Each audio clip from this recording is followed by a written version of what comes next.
Ілияс Жансүгіров, жетісу жерінің түлегі, қазақтың сөз өнерін ұлықтаған ақынмын.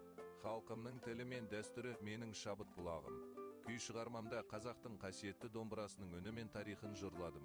Домбыра халқымның жаны, әр пернесі елдің қуанышы мен мұңын сөйлейді. Бұл туындыда батырлық, табиғат сұлулығы, сағыныш пен үміт әуен болып өрілді. Менің өлеңдерім халқымның рухы. Күйді тыңдап, ұлттың сырын сезінгендеймін. Қобызшы молықбай шал Матайдағы, Матайда кенже Тұңғат Сақайдағы. Қазақта қобызшының қалғаны сол, жорға еді маймаңдаған бақайшағы.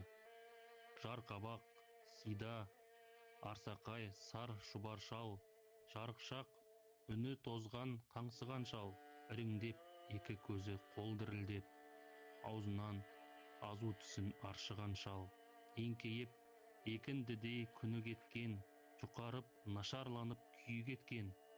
Қобызшы ол, ақ көбікті аңыратқан, боздатып, боз інгенді күңіренткен. Қобызшы ол, көк көбекті күрілдеткен, дүлдүлін ер әлінің дүрілдеткен.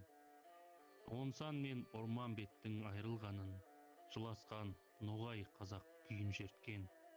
Қобызшы ол, Қорамжанның күйін тартқан, зарлы қыл, қыр қиялын қиындатқан, қалыпты қолда қоңыр көне қобыз.